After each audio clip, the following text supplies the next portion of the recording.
അപ്പൊ ആത്മാനുഭവം നേടിക്കഴിഞ്ഞാൽ അദ്ദേഹത്തിന് ആ അനുഭവം തുടർന്ന് നിലനിർത്താൻ സങ്കല്പങ്ങളെ പൂർണ്ണമായും ത്യജിക്കേണ്ടത് ആവശ്യമാണ്. അല്ലെ, അത് പറഞ്ഞിട്ടാണ് നമ്മൾ നിർത്തിയത്. സങ്കല്പങ്ങൾ പൂർണ്ണമായും ത്യജിക്കണം എന്ന് പറയും. എന്നാലേ അത് ആ അനുഭവം നിലനിർത്താനായിട്ട് സാധിക്കുള്ളൂ. മൂന്നാമത്തെ ശ്ലോകം കഴിഞ്ഞു. നിലനിർത്താനായിട്ട് സാധിക്കുള്ളൂ. അപ്പൊ ഒരു യോഗാരൂഢൻ, ആരാണ് യോഗാരൂഢൻ എന്ന് പറഞ്ഞു അല്ലെ? യോഗാരൂഢന്റെ ലക്ഷണം എന്ന് പറയുന്നത് കർമ്മം ചെയ്യലോ ചെയ്യാതിരിക്കലോ അല്ല. യോഗാരൂഢ ലക്ഷണം എന്ന് പറഞ്ഞാൽ ശമമാണ് എന്ന് പറഞ്ഞു. ശമം അല്ലെ, ഉള്ളില് ആ ഒരു ശാന്തി, സമാധാനം, മനസ്സിന്റെ സമനില, അതാണ് യോഗാരൂഢന്റെ ലക്ഷണം. അപ്പൊ ഇനി തുടർന്നുള്ള ശ്ലോകത്തില് ഭഗവാൻ പറയുന്നത് യോഗാരൂഢൻ എങ്ങനെയുള്ള ആളാണ്, യോഗാരൂഢനെ കുറിച്ചാണ് ഇനി പറയാൻ പോകുന്നത്. യോഗാരൂഢന്റെ ലക്ഷണം എന്താന്ന് പറഞ്ഞു? ശമമാണ് എന്ന് പറഞ്ഞു. അത് യോഗാരൂഢന്റെ ലക്ഷണമാണ്. ഇനി ആ യോഗാരൂഢൻ എങ്ങനെയുള്ള ആളാണെന്നാണ് വിവരിക്കാൻ പോകുന്ന അടുത്ത ശ്ലോകത്തില്. 4-ാമത്തെ പദ്യം ചൊല്ലുക. യഥാ ഹിനേന്ദ്രിയാർത്ഥേഷു ന കർമ്മസ്വനുഷജ്ജതേ സർവസങ്കൽപ്പ സന്യാസി യോഗാരൂഢസ്തദോച്യതേ. 4-ാമത്തെ ശ്ലോകം. യഥാഹിനേന്ദ്രിയാർത്ഥേഷു ന കർമ്മസ്വനു ഷജ്ജതേ സർവസങ്കല്പ സന്യാസി യോഗാരൂഢസ്തദോച്യതേ. അതാണ് ആരെയാണ് യോഗാരൂഢൻ എന്ന് പറയുന്നത് എന്നാണ് പറയുന്നത്. ആരെയാണ് യോഗാരൂഢൻ എന്ന് പറയാം? ഒരാള് ഇപ്പോ സുഖം അനുഭവിക്കാനായിട്ട് ഇന്ദ്രിയ വിഷയങ്ങളുടെ പിന്നാലെ പോകാതിരിക്കുന്നത് ഒരാൾ എപ്പോഴാണോ, അല്ലെ, സാധാരണ നമുക്ക് സുഖത്തിന് വേണ്ടി ഇന്ദ്രിയ വിഷയങ്ങളെയാണ് ആശ്രയിക്കുന്നത്, അല്ലെ? ഇന്ദ്രിയ വിഷയങ്ങളിലൂടെ വിഷയങ്ങളെ അനുഭവിക്കുമ്പോൾ ഇന്ദ്രിയങ്ങളിലൂടെ കിട്ടുന്ന ആ സുഖമാണ് നമ്മൾ അനുഭവിക്കുന്നത്. അതിനുവേണ്ടിയാണ് ഓരോ പദാർത്ഥങ്ങളുടെ പിന്നാലെ, ഓരോ വസ്തുക്കളുടെ പിന്നാലെ നമ്മൾ ഓടിക്കൊണ്ടിരിക്കുന്ന ഒരു സുഖം നേടാനായിട്ട്. പക്ഷെ ഒരു സ്റ്റേജില് നമ്മൾ എത്തും, സുഖം അനുഭവിക്കാൻ ഈ ഇന്ദ്രിയ വിഷയങ്ങളുടെ ഒന്നും പിന്നാലെ പോകേണ്ട ആവശ്യമില്ല എന്നൊരു ബോധം വരും. അതെപ്പോഴാണോ അങ്ങനെ സംഭവിക്കുന്നത് എന്ന് പറഞ്ഞാൽ, ഇന്ദ്രിയ വിഷയങ്ങൾ സുഖത്തിന് വേണ്ടി, സുഖം അനുഭവിക്കാനായിട്ട് ഇന്ദ്രിയ വിഷയങ്ങളുടെ പിന്നാലെ പോകാതിരിക്കുന്നത് എപ്പോഴാണോ, അതേപോലെ ചെയ്യുന്ന കർമ്മങ്ങളിൽ അതിന്റെ ഫലത്തെക്കുറിച്ചുള്ള ചിന്തയില്ലാതെ, ഫലത്തിനോട് ശങ്കമില്ലാതെ ആവുന്നത് എപ്പോഴാണോ, ആ സമയത്ത് അദ്ദേഹം യോഗാരൂഢനാണെന്ന് കണക്കാക്കാമെന്നാണ് പറയുന്നത്. എന്താ കാരണം ചോദിച്ചു കഴിഞ്ഞാൽ, ആ സന്ദർഭത്തിൽ അദ്ദേഹം എല്ലാ സങ്കല്പങ്ങളെയും ത്യജിച്ചിരിക്കണോ എന്നാണ് പറയുന്നത്. സർവസങ്കല്പങ്ങളെയും സന്യസിച്ചിരിക്കുന്നു, വിട്ടുകളഞ്ഞിരിക്കുന്നു, ത്യജിച്ചിരിക്കുന്നു എന്നാണ് പറയുന്നത്. അങ്ങനെയുള്ള ആളാണ് യോഗാരൂഢൻ എന്ന് പറയുന്നത്. എന്ന് പറഞ്ഞാൽ പുറമേ ഒന്നിനെയും ആശ്രയിക്കുന്നില്ല. അതുപോലെ ചെയ്യുന്ന കർമ്മങ്ങളിൽ അതിന്റെ ഫലത്തിനോടൊരു സംഘവുമില്ലാത്ത അവസ്ഥ. അങ്ങനെയുള്ള ആളുകളെയാണ് യോഗാരൂഢൻ, അതാണ് യോഗാരൂഢസ്തദോച്യതേ. അങ്ങനെയുള്ള ആളുകളെ യോഗാരൂഢൻ എന്ന് പറയുന്നു. ഒരാള് ശരീരം കൊണ്ട് കർമ്മം ചെയ്തോട്ടെ, അല്ലെങ്കിൽ ഒന്നും ചെയ്യാതിരുന്നോട്ടെ, അതൊന്നും ഈ കാര്യത്തിൽ വിഷയമല്ല എന്നാണ്. അത് യോഗാരൂഢത്വത്തിന്റെ ലക്ഷണമല്ല എന്നാണ്. കർമ്മം ചെയ്യലും കഴിയാതിരിക്കലും ഇതും തമ്മിൽ ബന്ധമില്ല എന്നാണ്. ഇത്രയും ശ്രദ്ധിക്കണ്ടല്ലോ. സുഖം അനുഭവിക്കാൻ വേണ്ടി ഇന്ദ്രിയ വിഷയങ്ങളുടെ പിന്നാലെ പോകുന്നുണ്ടോ, അതിനെ ആഗ്രഹിക്കുന്നുണ്ടോ എന്ന് മാത്രം ആലോചിച്ചാൽ മതി. അതാണ് ശ്രദ്ധിക്കേണ്ടത് എന്നാണ് പറയുന്നത്. രാഗദ്വേഷങ്ങളോടുകൂടി അങ്ങനെയാണല്ലോ ഇന്ദ്രിയ വിഷയങ്ങളിൽ ആയിട്ട് പോകുമ്പോൾ അതുമായിട്ട് എൻഗേജ്ഡ് ആകുമ്പോൾ ഒന്നുകിൽ അതിനോട് രാഗം ഉണ്ടാവും, അല്ലെങ്കിൽ ദ്വേഷം ഉണ്ടാവും. അപ്പൊ അങ്ങനെ രാഗദ്വേഷത്തോടുകൂടി ഇന്ദ്രിയ വിഷയങ്ങളുടെ പിന്നാലെ സുഖത്തിന് വേണ്ടി പോകുന്നുണ്ടോ എന്നുള്ളതാണ് ശ്രദ്ധിക്കേണ്ടത് എന്നാണ് പറയുന്നത്. മനസ്സിനെ അത് ശ്രദ്ധിക്കണം. ഇപ്പോ പുറമേക്ക് കർമ്മങ്ങളൊക്കെ ചെയ്തുകൊണ്ടിരിക്കുന്ന ആളും പുറമേക്ക് കർമ്മങ്ങളൊന്നും ചെയ്യാതെ കർമ്മത്തെ ഉപേക്ഷിച്ച ആളും ഒരുപക്ഷെ അങ്ങനെ സുഖം അനുഭവിക്കാൻ ഇന്ദ്രിയ വിഷയങ്ങളുടെ പിന്നാലെ പോയി എന്ന് വരാം, മനസ്സ് അതിന്റെ പിന്നാലെ പോയി എന്ന് വരാം. ഇനി അങ്ങനെ പോകുന്നില്ല എന്ന് വിചാരിക്കുക. അങ്ങനെ ആ വിഷയങ്ങളുമായിട്ട് പറ്റിക്കൂടുന്നില്ലെങ്കിൽ അത് യോഗാരൂഢന്റെ ലക്ഷണമാണ് എന്നാണ് പറയുന്നത്. അതാണ് യോഗാരൂഢ. അപ്പോ ഇന്ദ്രിയ വിഷയങ്ങള് അതിനോട് താല്പര്യമില്ലാത്ത കർമ്മമൊക്കെ ചെയ്യുന്നുണ്ടാവും, അല്ലെ? അദ്ദേഹത്തിന് ഒരു ഇന്ദ്രിയ വിഷയങ്ങളോട് താല്പര്യം ഉണ്ടാവില്ല, പക്ഷെ അദ്ദേഹം തന്റെ കർമ്മങ്ങളൊക്കെ അനുഷ്ഠിക്കുന്നുണ്ടാവും. പക്ഷെ ആ കർമ്മങ്ങൾ അനുഷ്ഠിക്കുന്നത് ഫലേച്ഛ കൂടെ നിഷ്കാമമായിട്ടായിരിക്കും എന്നാണ് പറയുന്നത്. ഫലേച്ഛയില്ലാതെ, ഫലത്തിനോട് സംഘമില്ലാതെ ആയിരിക്കും അദ്ദേഹം കർമ്മം ചെയ്യുന്നുണ്ടാവുക. അപ്പോ ഫലത്തെക്കുറിച്ചുള്ള ചിന്തകള് അദ്ദേഹത്തിനെ സ്പർശിക്കണേ ഇല്ല എന്നാണ്. അതാണ് നിസ്സംഗമായിട്ടുള്ള കർമാനുഷ്ഠാനം, നിസ്സംഗമായിട്ടുള്ള കർമാനുഷ്ഠാനം. ഇത് യോഗാരൂഢന്റെ ലക്ഷണമാണ് എന്നാണ് പറയുന്നത്. അദ്ദേഹത്തിന് ഒരു വിഷയങ്ങളോടും താല്പര്യമില്ല, പക്ഷെ തന്റെ കർമ്മങ്ങൾ അനുഷ്ഠിച്ചുകൊണ്ടിരിക്കുന്നുണ്ടാവും നിഷ്കാമമായിട്ട്, ഫലത്തിൽ സംഘമില്ലാതെ. ഇതാണ് യോഗാരൂഢന്റെ ലക്ഷണം. അപ്പൊ ഇന്ദ്രിയ വിഷയങ്ങളിൽ യാതൊരു ആഗ്രഹവും ഇല്ല, കർമ്മങ്ങളില് അതിന്റെ ഫലത്തെക്കുറിച്ചുള്ള ചിന്തയില്ല. അപ്പൊ ഇത് രണ്ടും നേടാൻ സാധിച്ചു കഴിഞ്ഞാൽ, ഏതൊക്കെ രണ്ടെണ്ണം? ഒന്ന്, വിഷയങ്ങളില് ആഗ്രഹമില്ലാതിരിക്കുക, അല്ലെങ്കിൽ വിഷയങ്ങളിൽ താല്പര്യമില്ലാതിരിക്കുക. അതുപോലെ കർമ്മം ചെയ്യുമ്പോൾ അതിന്റെ ഫലത്തെക്കുറിച്ച് ചിന്തിക്കാതിരിക്കുക. ഈ രണ്ട് കാര്യങ്ങൾ സാധിച്ചു കഴിഞ്ഞാൽ പിന്നെ ഉണ്ടാവുന്ന അനുഭവമാണ് ബ്രഹ്മാനുഭവം എന്നാണ് പറയുന്നത്. പിന്നെ ഉണ്ടാവുന്നതാണ് ബ്രഹ്മാനുഭവം. അപ്പോ എന്താണ് ബ്രഹ്മാനുഭവം എന്ന് പറഞ്ഞാൽ? അവനവന്റെ ഉള്ളിലും പുറത്തും ബ്രഹ്മത്തെ തന്നെ കണ്ടനുഭവിക്കുക എന്നാണ്. ഒരേ ബ്രഹ്മത്തെ തന്നെ. എന്നുള്ള ബ്രഹ്മം ഒന്ന് മാത്രമേ ഉള്ളൂ. അപ്പൊ അത് തന്റെ ഉള്ളിലും പുറത്തും അത് മാത്രമാണ് നിറഞ്ഞിരിക്കുന്നത്. എല്ലായിടത്തും അതാണ് നിറഞ്ഞിരിക്കുന്നത്. അതിനെ അനുഭവിക്കുക. അപ്പൊ ഇവിടെ യഥാർത്ഥത്തിൽ കാണാൻ വസ്തു ഒന്നേ ഉള്ളൂ, ഒന്ന് മാത്രമേ ഉള്ളൂ കാണാൻ. ആ ഒരു ബ്രഹ്മം എന്ന് പറയുന്നത് കാണുക എന്ന് പറഞ്ഞാൽ ഇവിടെ അർത്ഥം വേറെയാണ്, അനുഭവിക്കുക എന്നുള്ളത്. അപ്പൊ അങ്ങനെയാണെങ്കിൽ പിന്നെ വേറെ വേറെ സങ്കല്പങ്ങൾ ഉണ്ടാവേണ്ട കാര്യമില്ലല്ലോ എന്നാണ് പറയുന്നത്. വേറെ വേറെ വ്യത്യസ്തമായ സങ്കല്പം വരാനുള്ള കാരണം എന്താ? ഇവിടെ ഒന്നിൽ കൂടുതൽ നമ്മൾ കണ്ടുകൊണ്ടിരിക്കുന്നുണ്ട്, അല്ലെ? ഒന്നിൽ കൂടുതൽ ഉള്ളത് കൊണ്ടാണ് വ്യത്യസ്തമായ ചിന്തകൾ ഉള്ളിൽ വരുന്നത്, അതുമായി ബന്ധപ്പെട്ട്. അപ്പൊ ഇവിടെ വസ്തു ഒന്ന് മാത്രമേ ഉള്ളെങ്കിൽ പിന്നെ ഈ വ്യത്യസ്തമായ ചിന്തകൾക്ക്, സങ്കല്പങ്ങൾക്ക് പ്രസക്തി എവിടെയാണ് എന്നാണ് ചോദിക്കുന്നത്. കാരണം ഈ എല്ലാ ഭൗതിക സങ്കല്പങ്ങളും വരുന്നത് ആ ഭേദചിന്തയിൽ നിന്നാണ്. അതൊക്കെ വേറെ വേറെയാണെന്നുള്ള ചിന്തയിൽ നിന്നാണ്. അപ്പൊ ശമം എന്ന് പറഞ്ഞു കഴിഞ്ഞാൽ ആ സങ്കല്പങ്ങളെ മുഴുവൻ ത്യജിക്കലാണ്. സർവസങ്കല്പ സന്യാസം, അതാണ് ശമം എന്ന് പറഞ്ഞാൽ. ബ്രഹ്മാനുഭവത്തോടു കൂടി സങ്കല്പങ്ങൾ ഇല്ലാതാക്കൽ, അതാണ് ശമം എന്ന് പറയുന്നത്. ആ ശമം സിദ്ധിച്ച ആളാണ് യോഗാരൂഢൻ എന്നാണ് പറയുന്നത്.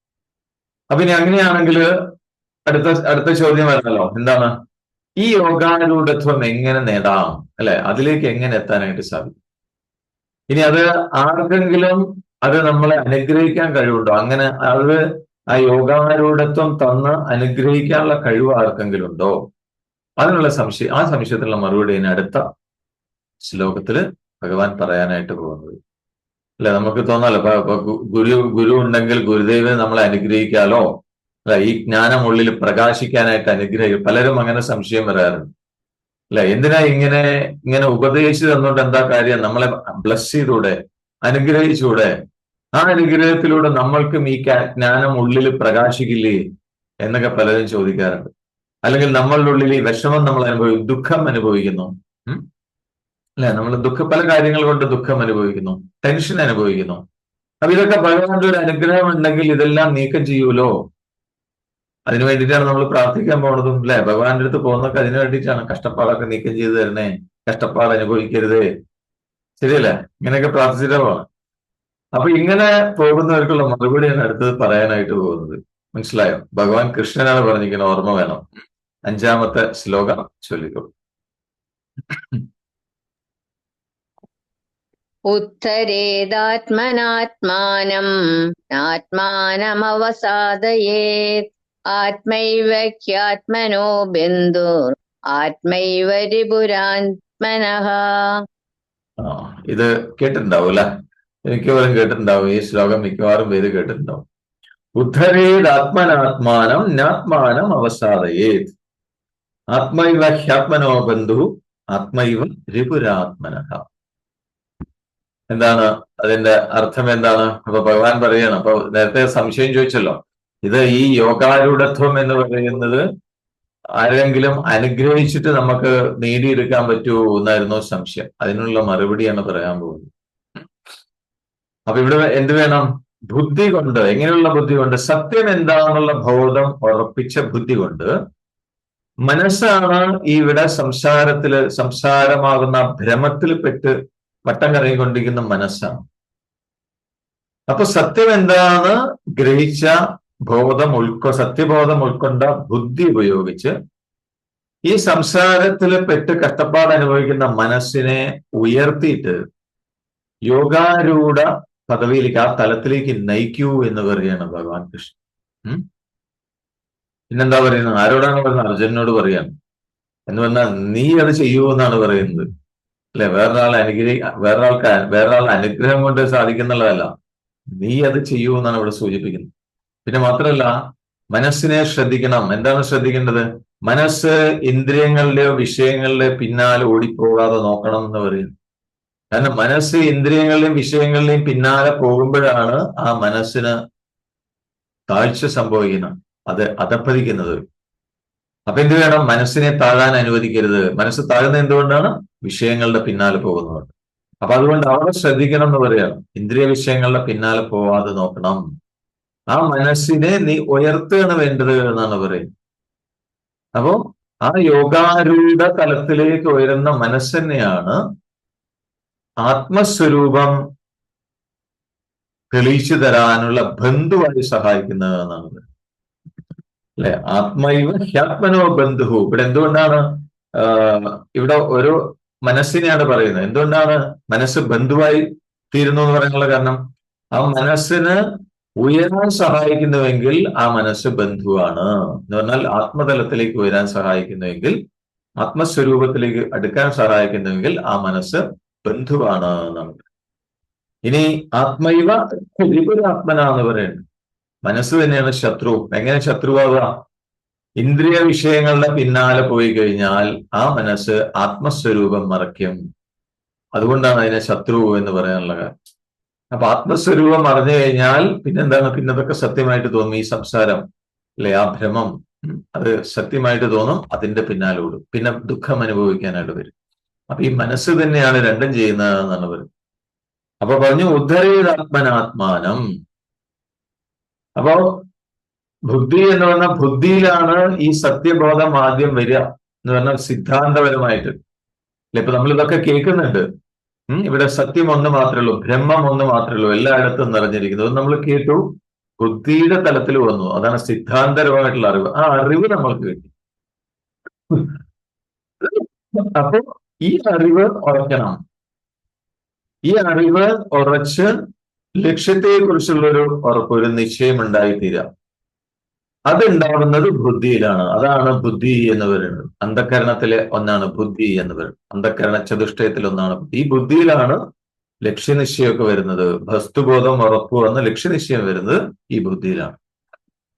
അപ്പൊ മനസ്സ് ഇന്ദ്രിയ വിഷയങ്ങൾക്ക് അടിമയായിട്ട് എന്താണ്, അതുമായി ബന്ധപ്പെട്ട സങ്കല്പങ്ങളും വികല്പങ്ങളും ഉള്ളിൽ നിറഞ്ഞുകൊണ്ടിരിക്കുകയാണ്. അങ്ങനെ മനസ്സിങ്ങനെ വട്ടം കറങ്ങിക്കൊണ്ടിരിക്കുക. അപ്പൊ അങ്ങനെ വട്ടം കറങ്ങുന്ന, കഷ്ടപ്പാട് അനുഭവിക്കുന്ന മനസ്സിനെ ഈ ബുദ്ധിയുടെ സഹായത്തോടെ ആത്മനിഷ്ഠമാക്കണം എന്നാണ് പറയുന്നത്. അപ്പൊ അതിനാണ് ബുദ്ധിയിൽ ആദ്യം ഈ ഉറപ്പ് വരണം. വസ്തു ഒന്നേ ഉള്ളൂ, വസ്തുബോധം ഉറപ്പ് വരാം, ലക്ഷ്യവും ഉറപ്പ് വരാം. അതിലേക്ക് എത്താനാണ് ലക്ഷ്യം. അതും ബുദ്ധിയുടെ തലത്തിൽ ഉറപ്പ് വരണം. പിന്നെ ആ ബുദ്ധി ഉപയോഗിച്ചുകൊണ്ട് ഈ ചുറ്റും കറങ്ങി നടക്കുന്ന മനസ്സിനെ ആത്മനിഷ്ഠമാക്കാം. ആത്മനിഷ്ഠമാക്കി സാവകാശം യോഗാരൂഢ പദവിയിലേക്ക് ഉയർത്തണം എന്നാണ് പറയുന്നത്. പതുക്കെ പതുക്കെ യോഗാരൂഢൻ ആ തലത്തിലേക്ക് ഉയർത്തണം എന്ന് പറയാം. ഇനി അങ്ങനെ ചെയ്തിട്ടില്ലെങ്കിൽ എന്താ സംഭവിക്കുക? ആ രീതിയിൽ മനസ്സിനെ ഉയർത്താൻ ശ്രമിച്ചില്ലെങ്കിൽ എന്താ സംഭവിക്കുക? മനസ്സ് സ്വയമേവ ഈ ലൗകികമായ ആ ഒരു ഭ്രമത്തിൽ പെട്ട് എപ്പോഴും അതിന് വിഷമം അനുഭവിച്ചുകൊണ്ടിരിക്കും. അത് ഉയരാൻ സാധിക്കില്ല എന്നാണ് പറയുന്നത്. അപ്പൊ നമ്മള് ബോധപൂർവം അതിനെ തിരിച്ചു കൊണ്ടുവരണം എന്നാണ്. അത് ആര് തന്നെ ചെയ്യേണ്ടത്? നമ്മൾ തന്നെ ചെയ്യണം എന്നാണ് പറയുന്നത്. അപ്പൊ ആ ഒരു യോഗാരൂഢ തലത്തിലേക്ക് ഉയരുന്ന മനസ്സ് ഒരു ബന്ധുവിനെ പോലെയാണ് എന്നാണ് പറയുന്നത്. എന്താണ് അങ്ങനെ പറയാനുള്ള കാരണം? അതെപ്പോഴും കൂടെ നിന്ന് ഉള്ളിലൊരു സുഖവും ശാന്തിയും ഒക്കെ നമ്മളുടെ ഉള്ളിൽ വളർത്തിക്കൊണ്ടിരിക്കും എന്നാണ് പറയുന്നത്. മനസ്സിലായോ? മനസ്സ് യോഗാരൂഢ പദവിയിലേക്ക് വരുന്നു കഴിഞ്ഞാൽ, ആത്മനിഷ്ഠമായി യോഗാരൂഢ തലത്തിലേക്ക് വരുന്നു കഴിഞ്ഞാൽ, വിഷയങ്ങളുടെ പിന്നാലെ പോവാതെ കർമ്മങ്ങള് ഫലസംഘം കൂടാതെ അനുഷ്ഠിച്ചുകൊണ്ടിരിക്കുന്ന അവസ്ഥയിൽ അതാണ് യോഗാരൂഢാവസ്ഥ എന്ന് പറയുന്നത്. ശമം ഉണ്ടാവും, അതാണ് യോഗാരൂഢാവസ്ഥ എന്ന് പറയുന്നത്. അപ്പൊ അങ്ങനെയുള്ള മനസ്സ് ബന്ധുവാണ്. കാരണം അത് ഉള്ളിലൊരു സുഖവും ശാന്തിയൊക്കെ തന്നുകൊണ്ടേയിരിക്കും എന്നാണ് പറയുന്നത്. നേരെ മറിച്ച് ഉള്ളിലേക്ക് വരാതെ ഈ പുറത്ത് കറങ്ങി നടക്കുന്ന മനസ്സാണെങ്കിൽ ഈ സംസാരമാകുന്ന ഭ്രമത്തില് അതിൽ പെട്ടുകിടക്കുന്ന മനസ്സ്, അതിനെന്താ സംഭവിക്കുക? ഓരോ ദിവസവും പുതിയ പ്രശ്നങ്ങൾ ഉണ്ടായിക്കൊണ്ടേയിരിക്കും ഈ മനസ്സ്, അല്ലെ? അതുമായി ബന്ധപ്പെട്ട സങ്കല്പങ്ങൾ ഉണ്ടാവും. എന്നിട്ട് നമ്മൾ ബുദ്ധിമുട്ടിച്ചുകൊണ്ടിരിക്കും, ശത്രുവിനെ പോലെ. മനസ്സിലായോ? പിടികിട്ടിയോ? അപ്പൊ നമ്മളുടെ മനസ്സ് പുറത്തു പോയി ഇങ്ങനെ പ്രശ്നങ്ങൾ ഉണ്ടാക്കിക്കൊണ്ടുവരികയാണെങ്കിൽ അതിന്റെ അർത്ഥം മനസ്സൊരു ശത്രുവായിട്ടാണ് ഇപ്പൊ പ്രവർത്തിക്കുന്നത് എന്നാണ്. നേരെ മറിച്ച് ഉള്ളിലൊരു സുഖം ശാന്തിയൊക്കെ തരുന്നുണ്ടെങ്കിൽ അത് മിത്രമാണ്, അത് ബന്ധുവാണ്. അപ്പൊ ആ ശാന്തിയും സുഖമൊക്കെ തരാനുള്ള കാരണം എന്താ? അത് ഉള്ളിലേക്ക് അന്തർമുഖമാവുന്നത് കൊണ്ട്, ആത്മനിഷ്ഠയിലേക്ക് വരുന്നതുകൊണ്ട്, യോഗാരൂഢ തലത്തിലേക്ക് ഉയരുന്നുകൊണ്ടാണ് അത് സംഭവിക്കുന്നത് എന്നാണ് പറയുന്നത്. അപ്പൊ ഈ ഉദ്ധരണം, ഈ ഉയർത്തല്, മനസ്സിനെ ഈ ഉയർത്തല് ആര് ചെയ്യണം? ഭഗവാൻ പറയുന്നത് കേട്ടോ, ഒരു സാധകൻ സ്വയമേവ ചെയ്യണം എന്നാണ് പറഞ്ഞത്. അവനവൻ തന്നെ ചെയ്യണം എന്നാണ് പറയുന്നത്. മനസ്സിലായോ? ഭഗവാന്റെ അടുത്ത് എന്ന് പ്രാർത്ഥിച്ചിട്ട് കാര്യമില്ല, അവനവൻ തന്നെ ഉയർത്തണം. അപ്പൊ ഗുരുക്കന്മാര് അങ്ങനെയാണെങ്കിൽ ഗുരുക്കന്മാരുടെ ജോലി എന്താണ്? ആചാര്യന്മാര്, ഗുരുക്കന്മാര്, അവർക്ക് എന്താണ്? ശിഷ്യന്മാർക്ക് മാർഗനിർദ്ദേശം ചെയ്യാനേ പറ്റുള്ളൂ, അല്ലെ? ഇതാണ് വഴി, ഇതാണ് മാർഗം എന്ന് കാണിച്ചു തരാനേ പറ്റുള്ളൂ. പക്ഷേ ആ സത്യം ഉള്ളിൽ കണ്ടെത്തേണ്ടത് ആരാണ്? അത് അവനവൻ തന്നെയാണ്. സാധനയിലൂടെ നമ്മൾ ഓരോരുത്തരും സ്വയമേവ ചെയ്യണം എന്നാണ് വരുന്നത്. കേട്ടോ എല്ലാവരും? കേട്ടോ? നാളെ മുതൽ വിട്ടുപോകുമോ? കാരണം ഇനി ഇതിൽ നിന്നിട്ട് കാര്യമില്ല. കാരണം ഇതിൽ നിന്ന് കഴിഞ്ഞാൽ എന്തെങ്കിലുമൊക്കെ കിട്ടുമെന്ന് വിചാരിച്ചിട്ടാണ് തുടരുന്നത്. അല്ല, നമ്മളെ കഷ്ടപ്പാട് പ്രശ്നങ്ങളൊക്കെ തീരുന്നു പറഞ്ഞാണ് നിൽക്കണം. നടക്കില്ല, നമ്മൾ തന്നെ അത് മാറ്റിയെടുക്കണം എന്നാണ് പറയുന്നത്. അപ്പൊ നമ്മള് ആലോചിച്ച് നോക്കൂ, ഭഗവാന്റെ അടുത്ത് ചെന്നിട്ട് ഗുരുവായൂരൊക്കെ ചെന്ന് നമ്മളിങ്ങനെ ക്യൂ നിന്ന് പ്രാർത്ഥിക്കാൻ പോകുന്നുണ്ട്. എന്താ പ്രാർത്ഥിക്കണം? ഭഗവാനെ കഷ്ടപ്പാട് നീക്കം ചെയ്യണേ. ഭഗവാൻ ഇവിടെ പറഞ്ഞു തന്നിട്ടുണ്ട്, ഇവിടെ വന്ന് കരഞ്ഞ് നിലവിളിച്ചുകൊണ്ട് കാര്യമില്ല. എന്താ വേണ്ടത്? കഷ്ടപ്പാട് അനുഭവിക്കാതിരിക്കണമെങ്കിൽ എവിടെയാണ് കഷ്ടപ്പാട് അനുഭവിക്കുന്നത്? മനസ്സിലാണ്. ആ മനസ്സിനെ നീ ഉയർത്തൂ എന്നാണ് ഇവിടെ ഭഗവാൻ പറയുന്നത്. കേട്ടോ എല്ലാരും? വേറെ ഒരു രക്ഷയില്ല. അപ്പൊ അതാണ് ഇവിടെ. അപ്പൊ ഭഗവാൻ ഗുരുവിന്, ആചാര്യന് സത്യം സത്യത്തിലേക്കുള്ള മാർഗനിർദ്ദേശം ചെയ്യാനായിട്ട് എങ്ങനെ പോകണം എന്നുള്ള വഴി കാണിച്ചു തരാൻ പറ്റും. പക്ഷേ അതിലൂടെ പോയി ആ സത്യം കണ്ടെത്തേണ്ടത് അവനവൻ തന്നെയാണ് എന്നാണ് പറയുന്നത്, അല്ലെ? അവനവൻ ഞാൻ അതിനെ മെനക്കെടുന്നില്ലെങ്കിൽ പിന്നെ യാതൊരു ഗുരുപദേശം കൊണ്ട് യാതൊരു പ്രയോജനമില്ല. ഇപ്പൊ നമ്മൾ ഏതുപോലെ ചോദിച്ചു കഴിഞ്ഞാൽ, ഒരാൾക്ക് മ്യൂസിയം കാണാത്ത ഒരാള്, അല്ലെങ്കിൽ സൂ കാണാത്ത ഒരാള്, അദ്ദേഹത്തിന് സൂ കാണുന്ന ഒരു ആഗ്രഹം വന്നു. നമ്മൾ പറഞ്ഞു, ഓക്കെ ഞാൻ കൊണ്ടുപോവാം, സൂ കാണിച്ചു തരാമെന്ന് നമ്മൾ കൊണ്ടുപോയി. നമുക്ക് എന്താ ചെയ്യാൻ പറ്റുക? നമുക്ക് അദ്ദേഹത്തിനെ കൂട്ടിക്കൊണ്ടുപോകാൻ പറ്റും, ശരിയല്ലേ? എന്നിട്ട് ടിക്കറ്റ് എടുത്തിട്ട് സൂവിന്റെ അകത്തേക്ക് കടത്തി വിടാൻ പറ്റും, കൂടെ നിൽക്കാനും നമ്മൾക്ക് പറ്റും. പക്ഷെ അവിടെയുള്ള കാഴ്ചകളൊക്കെ കാണണമെങ്കിൽ ആര് വിചാരിക്കണം? അദ്ദേഹം തന്നെ വിചാരിക്കണം. അപ്പൊ അതിനകത്ത് കയറിയിട്ട്, മ്യൂസിയത്തിനകത്ത് അല്ലെങ്കിൽ സൂവിനകത്ത് കയറിയിട്ട് അദ്ദേഹം കണ്ണടച്ചിരിക്കുകയാണെങ്കിൽ പിന്നെ നമുക്ക് കാണിച്ചു കൊടുക്കാൻ പറ്റുമോ?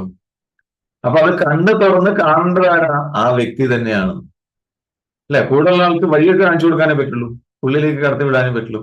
അതേപോലെയാണ് ഗുരു എന്നാണ്, ആചാര്യൻ അങ്ങനെയാണ് എന്നാണ് പറയുന്നത്. അപ്പൊ ആചാര്യൻ വഴി പറഞ്ഞു തരും, എങ്ങനെയാണ് സത്യം എന്താണെന്നുള്ളത് പറഞ്ഞു തരും, ആ ഉപദേശം തരും, അതിലേക്ക് എത്താനുള്ള മാർഗവും കാണിച്ചു തരും. പക്ഷെ അതിലൂടെ പോയി സത്യം കണ്ടെത്തേണ്ടത് അവനവന്റെ ജോലിയാണ്, അവനവന്റെ ഉത്തരവാദിത്തമാണ് എന്നാണ് പറയുന്നത്. അപ്പൊ സാധന ചെയ്ത് സത്യം ഉള്ളിൽ കണ്ടെത്തേണ്ടത് അവനവൻ തന്നെയാണ്. അപ്പൊ ഇവിടെ ഭഗവാൻ കൃഷ്ണനെ പൂർണ്ണാവതാരം എന്നാണ് പറയപ്പെടുന്നത്, അല്ലെ? ശരിയല്ലേ? പൂർണ്ണാവതാരമാണ് ഭഗവാൻ കൃഷ്ണൻ. അങ്ങനെ പൂർണ്ണാവതാരമായ കൃഷ്ണൻ പോലും തന്റെ ജീവന്റെ തുല്യമാണ് അർജുനനായിട്ട് കണക്കാക്കിയത്. എനിക്ക് ഇത് വളരെ പ്രിയപ്പെട്ടവനാണ് എന്ന് അർജുനോട് പലതവണ പറയുന്നുണ്ട്. അങ്ങനെ വളരെ പ്രിയപ്പെട്ട സുഹൃത്തായ അർജുനോട് പറയുന്നത് എന്താ? നീ തന്നെ നിന്നെ ഉയർത്തൂ എന്നാണ് പറയുന്നത്. എന്ന് പറഞ്ഞാൽ നീ തന്നെ നിന്നെ രക്ഷിക്കണം എന്നർത്ഥം. മനസ്സിലായോ? നമ്മൾ ഭഗവാന്റെ മുന്നിൽ ചെന്ന് നമ്മൾ പറയാറുണ്ട്, ഭഗവാനെ രക്ഷിക്കണേ എന്ന് പറയാറുണ്ട്. അപ്പൊ അതിനുള്ള മറുപടിയാണ്, നീ തന്നെ വേണം നിന്നെ രക്ഷിക്കാൻ. അപ്പൊ അർജുനൻ വളരെ പ്രിയപ്പെട്ട ആളാണ്. എന്നിട്ടും അർജുനോട് പറയാം, എന്താ നീ തന്നെ വേണം നിന്നെ ഉയർത്താൻ. അപ്പോ ഈ മനസ്സിനെ ഉയർത്താൻ, അപ്പൊ മനസ്സിനെ ഉയർത്തല് അതാണ് സത്യാന്വേഷണം. യഥാർത്ഥത്തിൽ സത്യാന്വേഷണം അതാണ്. അപ്പൊ സത്യാന്വേഷണം ആ മാർഗത്തിൽ വരുമ്പോൾ മനസ്സിനൊരു ഉയർച്ച വരും, മനസ്സിന് വികാസം വരും. അപ്പൊ അത് തന്നെയാണ് സത്യാന്വേഷണം എന്ന് പറയാനായി, എന്ന് ഉറപ്പിക്കാനായിട്ട് അടുത്ത 2 പദ്യങ്ങളിൽ അതിനെക്കുറിച്ചാണ് ഭഗവാൻ പറയാനായിട്ട് പോകുന്നത്. 6ാമത്തെ ശ്ലോകം ചൊല്ലിക്കും.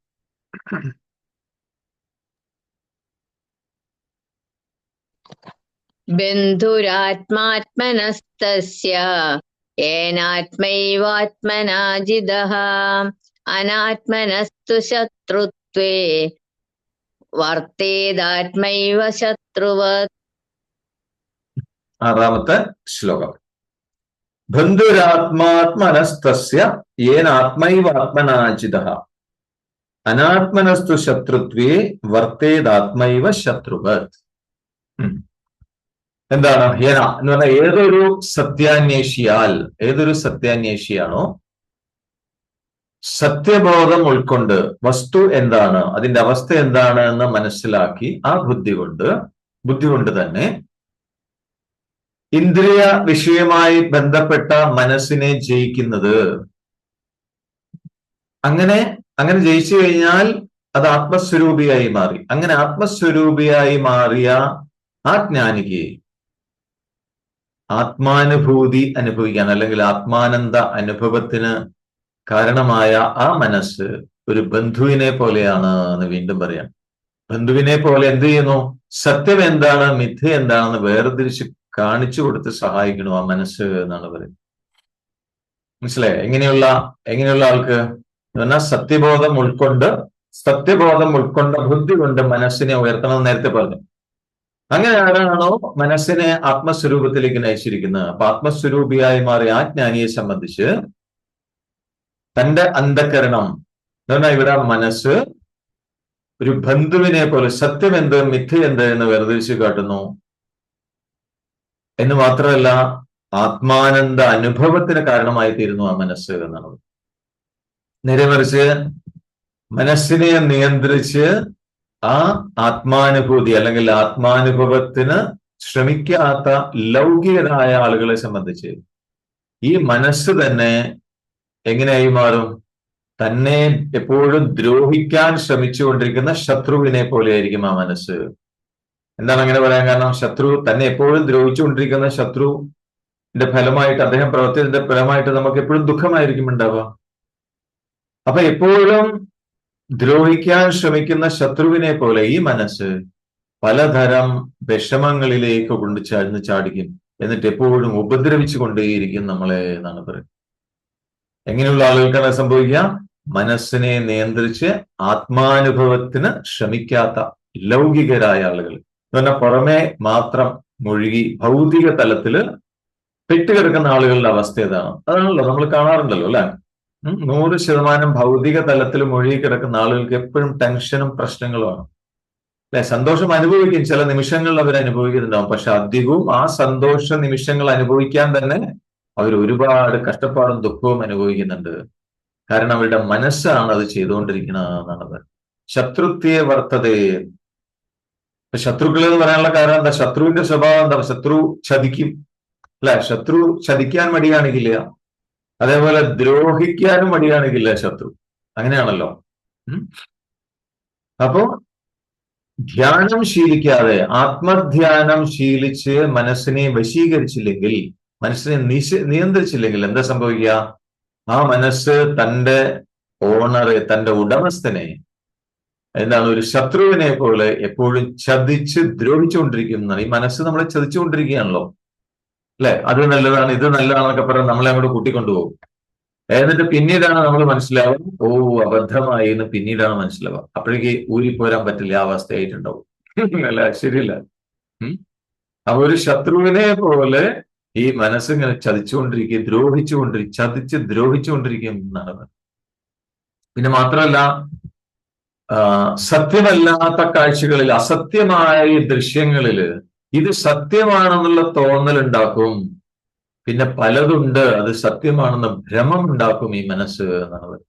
പിന്നെ മാത്രമല്ല, പുറമേയുള്ള കാണുന്ന ഈ വിഷയങ്ങളിലാണ് സുഖമുള്ളത് എന്നൊരു തോന്നൽ നമ്മളുടെ ഉള്ളിൽ ഉണ്ടാക്കും. ഇതൊക്കെ നമ്മൾ അനുഭവിച്ചുകൊണ്ടിരിക്കുന്ന കാര്യങ്ങളാ, അല്ലെ? നമ്മളിപ്പോ സുഖം എന്ന് പറയുന്നത് പുറമേയുള്ള വസ്തുക്കളുടെ പിന്നാലെയാണ്. അപ്പൊ പുറത്താണ്, വിഷയങ്ങളിലാണ്, ഇന്ദ്രിയ വിഷയങ്ങളിലാണ് സുഖമുള്ളത് എന്നുള്ള ഒരു തോന്നൽ ഉണ്ടാക്കും ഈ മനസ്സ്. എന്നിട്ടോ അതിന്റെ പിന്നാലെ നമ്മളെ ഓടിക്കും എന്നാണ് പറയുന്നത്.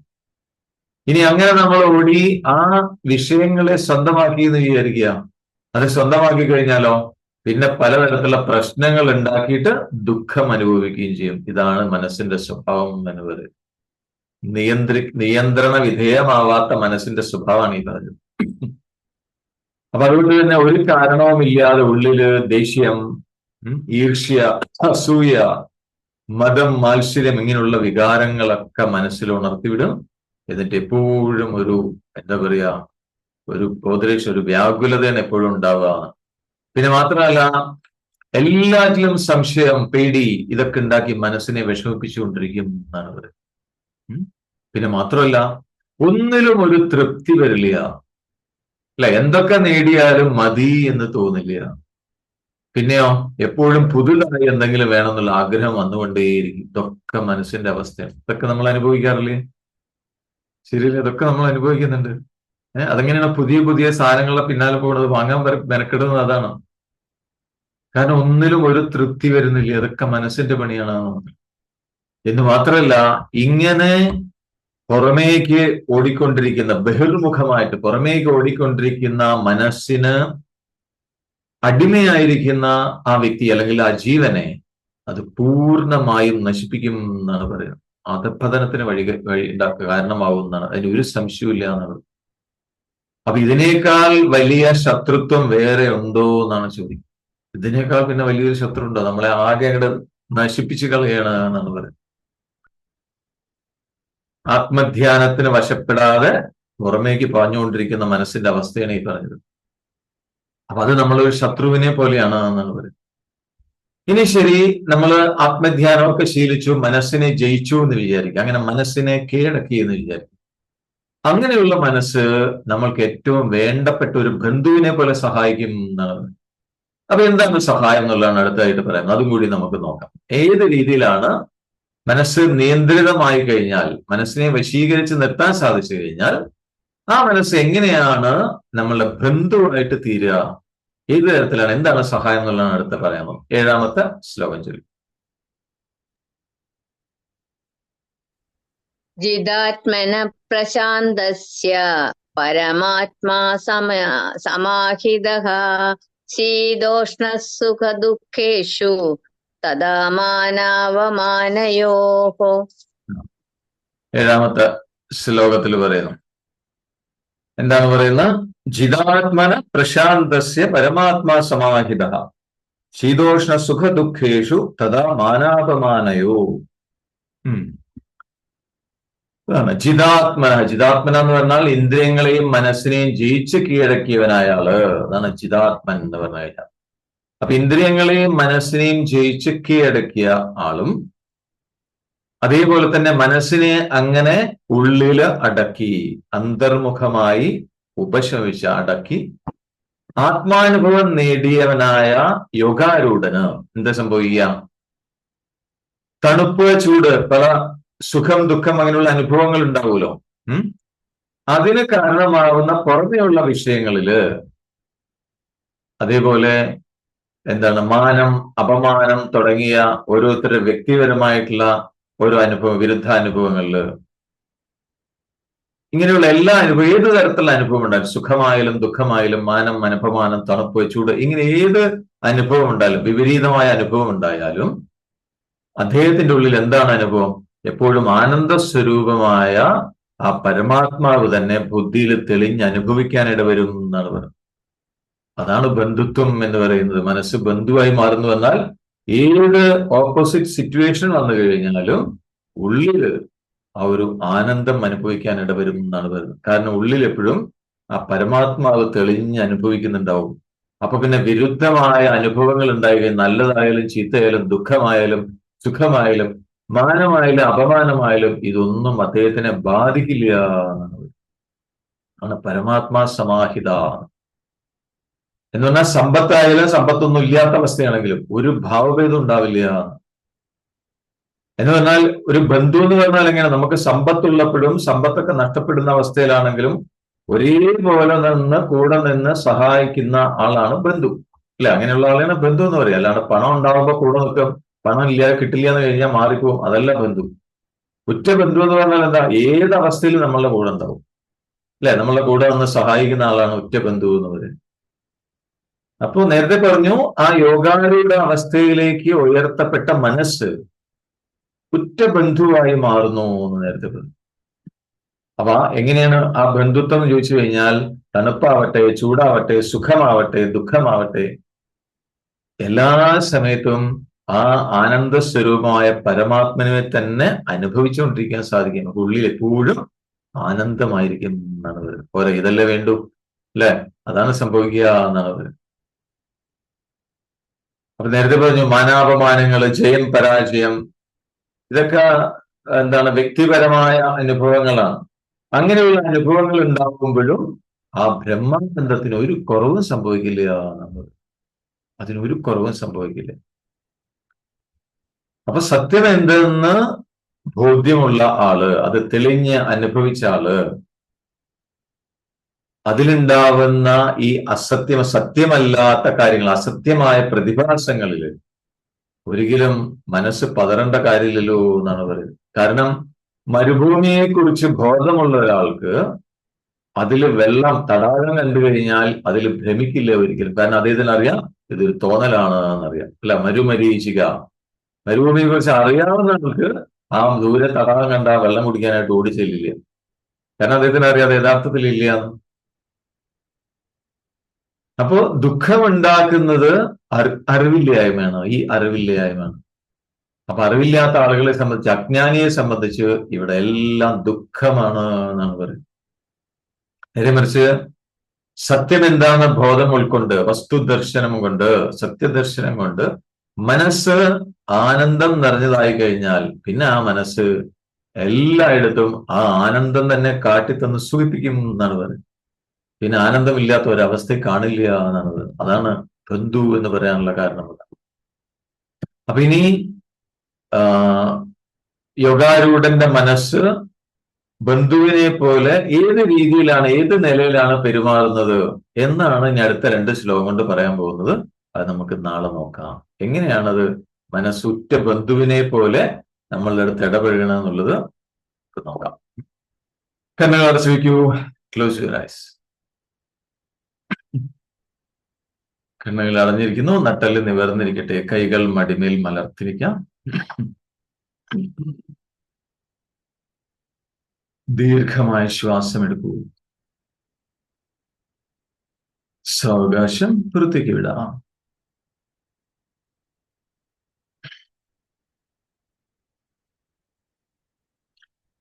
കൈകൾ അയഞ്ഞിരിക്കുന്നു. തോളുകൾ അയഞ്ഞിരിക്കട്ടെ. ഉള്ളിൽ അനുഭവപ്പെടുന്ന നിശ്ചലത, ശാന്തത, അതിൽ വിശ്രമിക്കൂ.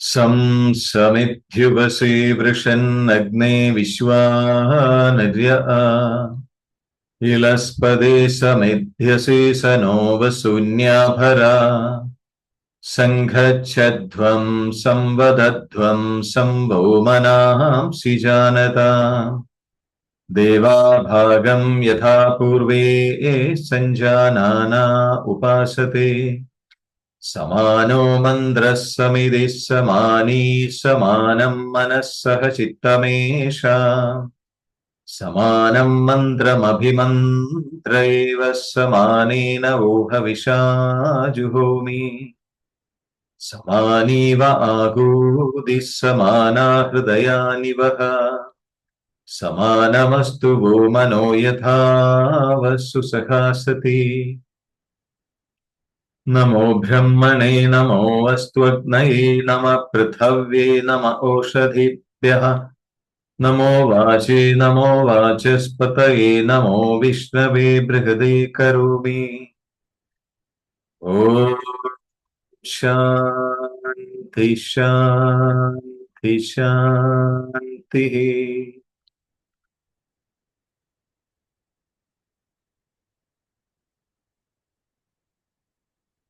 ദീർഘമായി ശ്വാസമെടുക്കാം. സാവകാശം വൃത്തിക്കിടാം.